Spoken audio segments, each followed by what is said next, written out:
Well, one of the things that I think has been a growing truth about the kind of businesses that we build in Silicon Valley is that we build these platforms which shape how work happens, like LinkedIn, or life in terms of communications or kind of coexistence, like Facebook.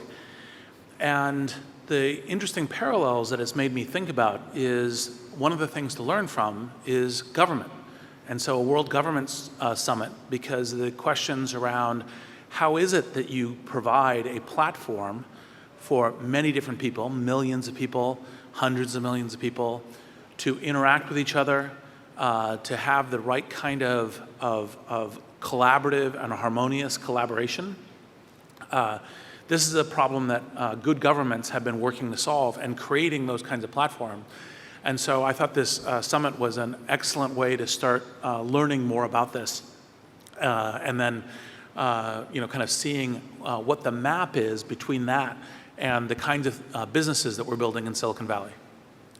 So the businesses can learn from governments how to create platforms. What do you think business, and particularly the high-tech business, can contribute to governments?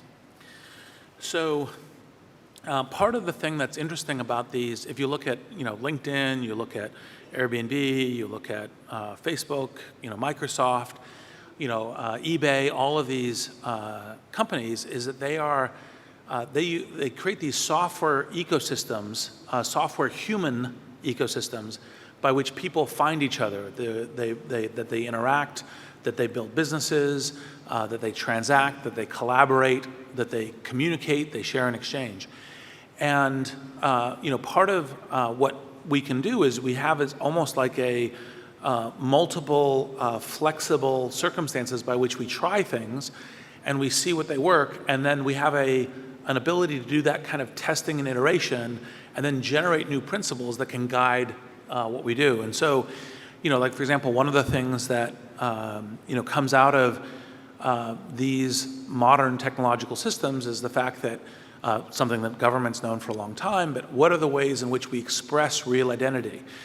But then, for example, when you say, all right, so government's done that, that's one of the things that the internet's learned to build these ecosystems, but then, okay, what attributes go into those identities? How do you create profiles? How can those profiles guide the creation of entrepreneurship or business?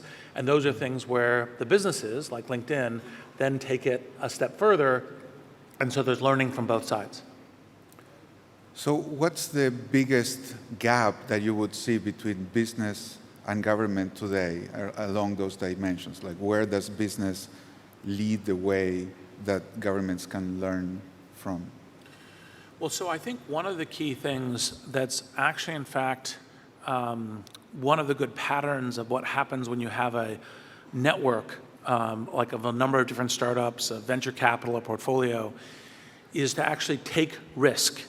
One of the things that the vast majority of governments tend to have a natural play because there's a group and a committee, and there's penalties for taking risk, and there's challenges for that, is that they tend to want certain plans. But big jumps, big evolution in terms of trying something really new usually involves some form of risk. And so what you want to actually do is you want to navigate your strategy as opposed to having kind of like an industrial strategy, or what we in the programming world would call a waterfall methodology, where you say every one of these things is in a linear, like dominoes, is in a linear procedure. You want to have more of a portfolio approach, more of a venture capital approach, where you invest in a number of things, where you presume that some of those things, and they're seed or Series A investments, those are those are terms from the venture world, and that you try them, and that the ones that work or are beginning to work, you double down on, you go to a Series A, a Series B in terms of financing, and the other ones you close down, and that's an okay thing. That risk, taken intelligently, is what allows you to create something that's seriously interesting. And I haven't seen very much yet in government thinking about a risk portfolio as a way of doing evolution. Well, paradoxically, the way to encourage people to take risks is to reduce the cost of failure.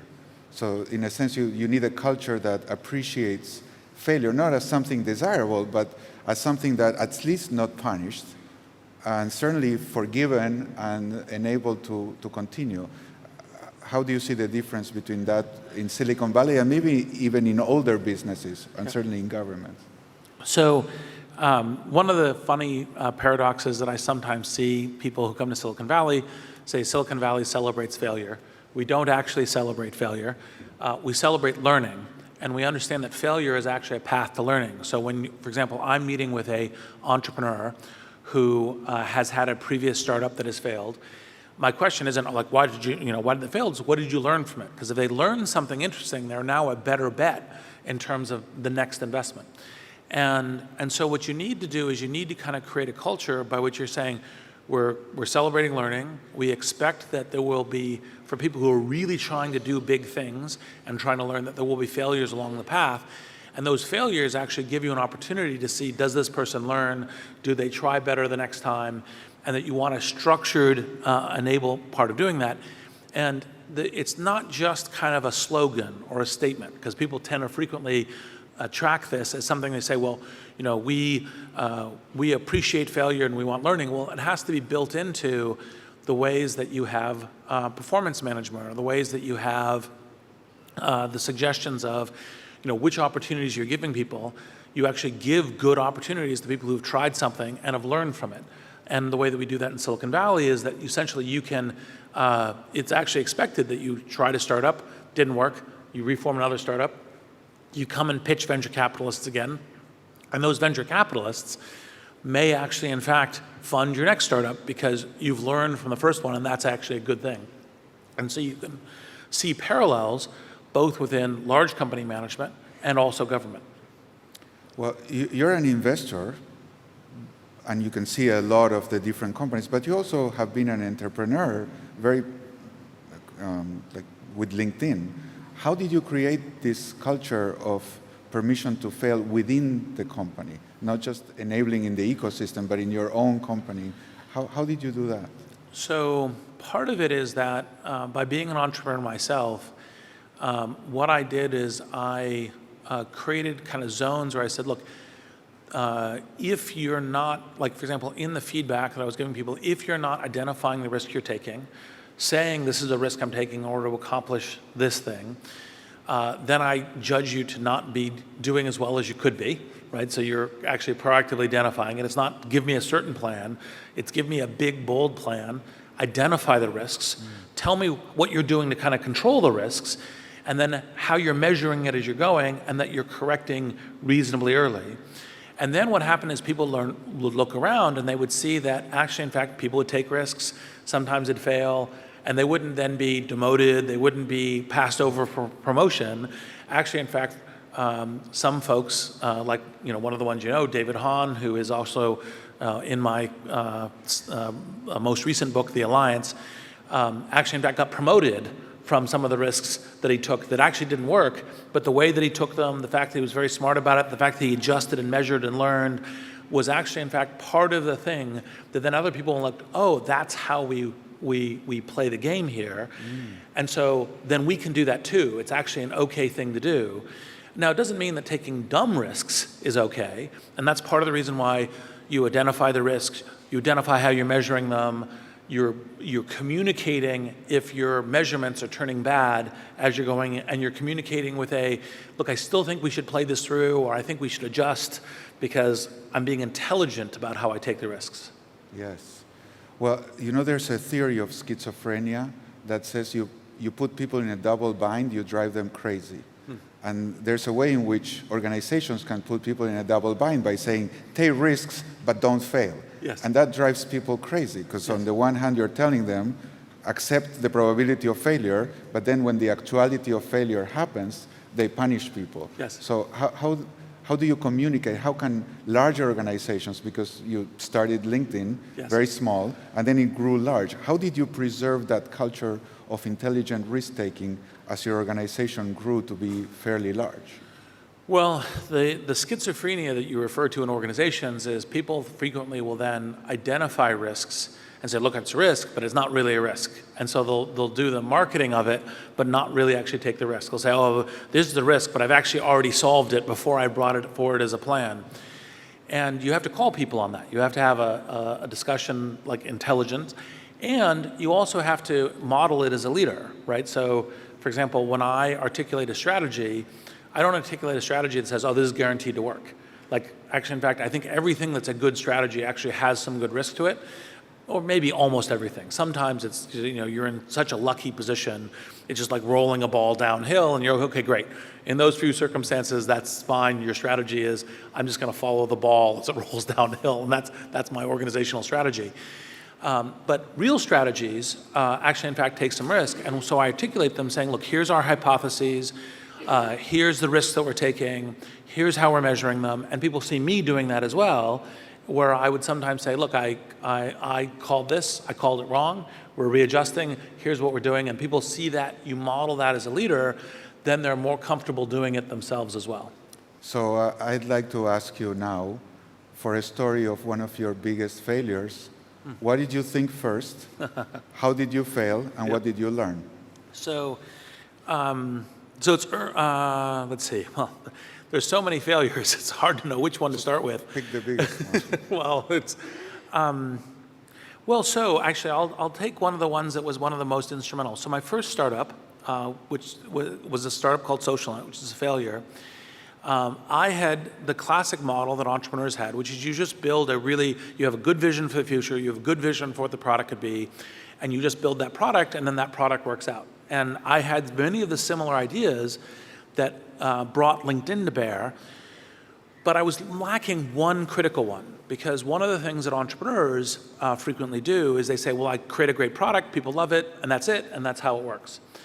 And actually, in fact, not only do you need to have a great idea for a product or a service, you need to have a great idea for how you go to market, how people will adopt it, what your competitive edge in your product distribution strategy will be, because you can build a great product and actually, in fact, people don't discover it, and that means you fail as a business. And so at my first startup, SocialNet, we thought that our distribution strategy would be partnering with magazines and newspapers, and that would be distributing this social networking platform for how people would discover each other for dating and for professional relationships and roommates and golf and activities.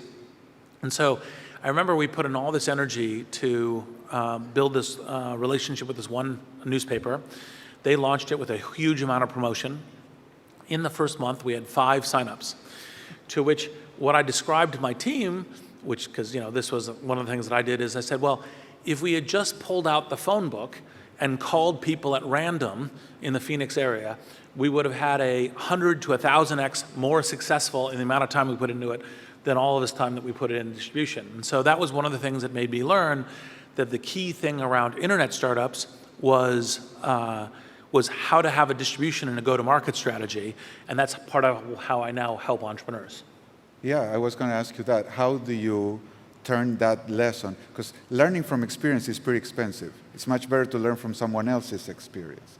So how do you help other people learn the hard lesson without having to fail themselves?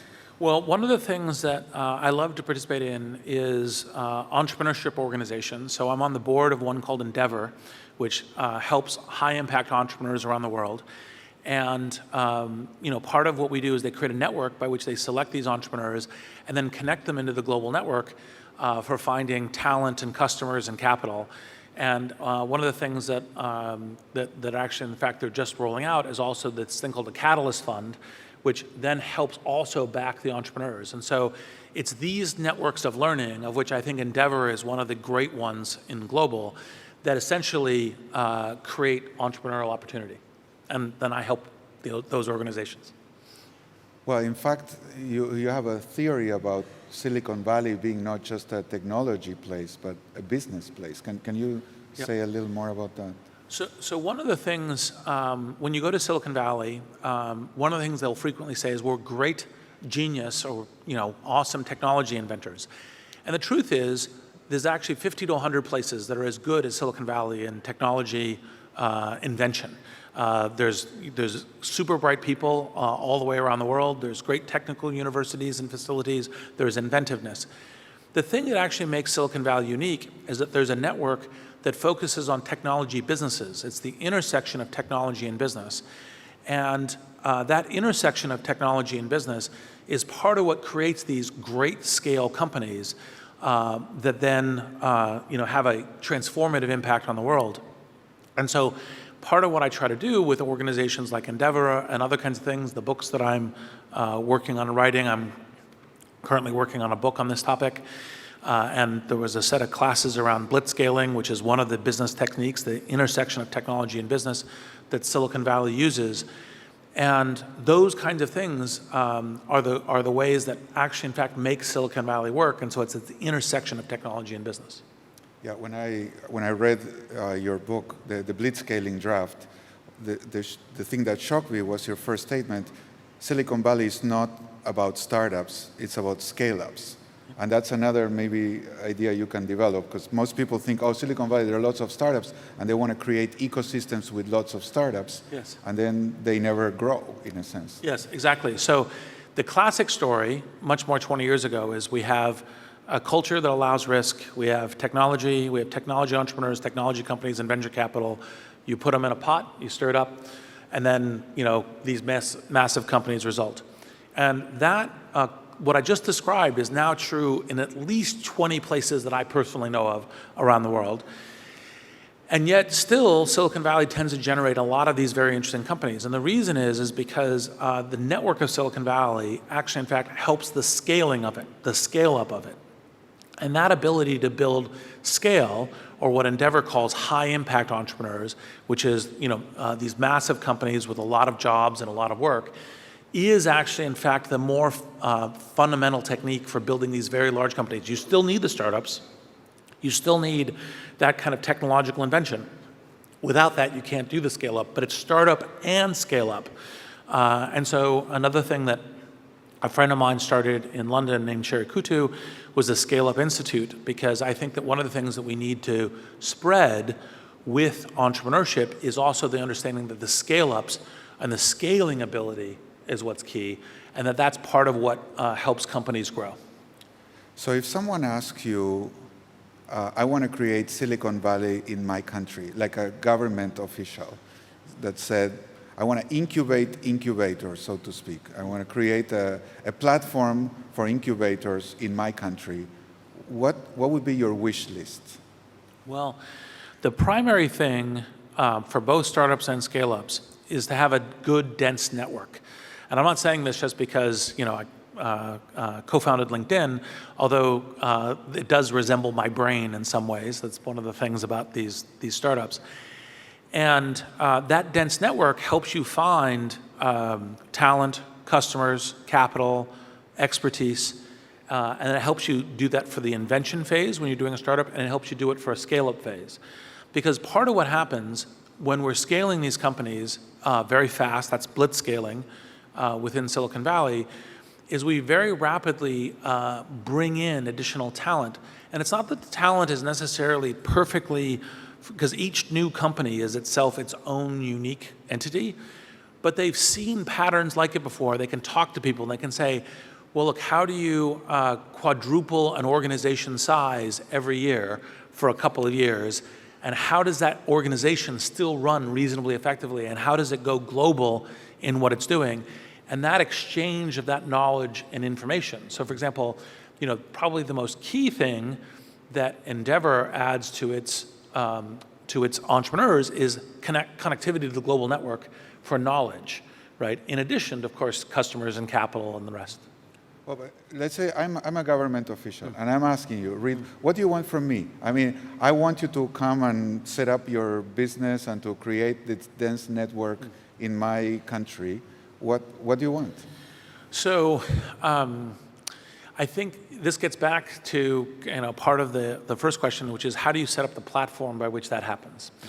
And so you need to facilitate, like for example, is it easy to start a business? Is it relatively stable?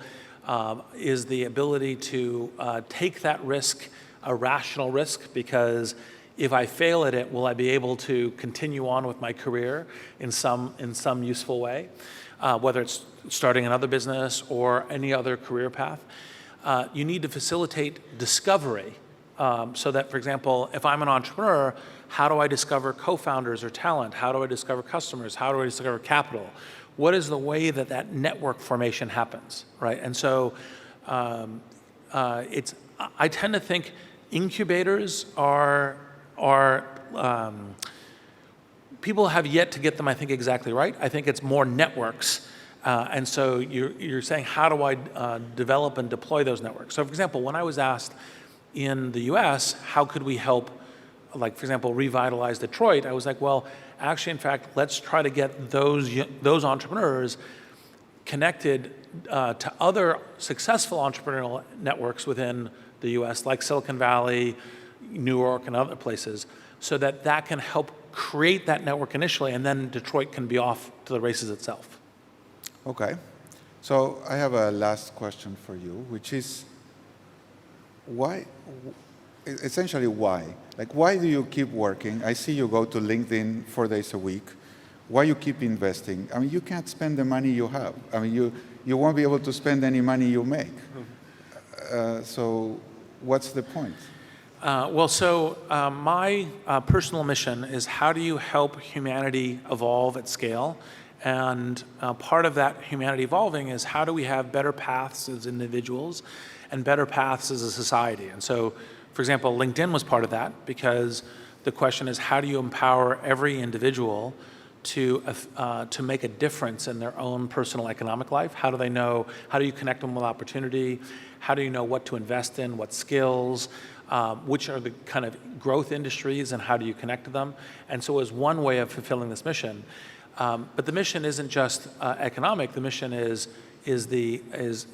helping humanity. And so if I'm investing, for example, investing in Airbnb, it's kind of the question of, hosts can transform their economic life by also becoming kind of a mini Airbnb, bed and breakfast, but it also creates connectivity. So travelers can meet locals, can connect with local culture, can actually, in fact, have something that creates the mutual understanding and appreciation. And so those are the kinds of investments that I will then make. And so the way that I look at this is, however I'm spending my time is trying to help humanity evolve.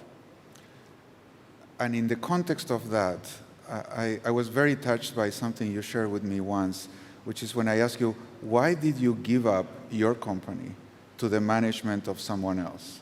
Because that was a big decision, hiring Jeff to run your company. And I remember your answer was in line with this. So I'd love to ask you again, because a lot of founders get to the point where they have to decide, do I run my company? Do I hire a professional manager? And it seems like just an economic decision, but for you, it was really a spiritual decision. No, I think that the great way to run a company is to have a mission, and that we are all in service to that mission. And so, you yourself are the philosopher of this. And so part of the thing was, how does LinkedIn have the best possible impact for helping individuals transform their lives, and by doing that, help society, whether it's creating businesses, economic prosperity, mutual knowledge and understanding. And so part of what you do is you look at this, when you have this genuinely in your heart, you say, well, who are the best possible people to help realize this mission and what their roles are? And you shouldn't necessarily presume that while you're in this role right now, that's the best role for you going forward. And so I looked at this and I said, well, one of our big challenges with LinkedIn will actually, in fact, be essentially, how do we scale this whole organization? How do we create as strong or stronger a vibrant culture as we move from what was then 400 people to what is now over 10,000 people? And I said, okay, what I need essentially a co-founder, a later stage co-founder. I think you can bring in co-founders during the history of the company, and then who is good at that, we would then be good partners together. And I wrote an essay on this on LinkedIn about how looking for a CEO is actually looking for a co-founder? Well, I think having a mission and subordinating to the mission is not just a way to run a company, but it's a way to run a life. Yes, So, I completely agree. I mean, I think one of the things that's really important to think about as you think about how you run your own life is, what's your own mission?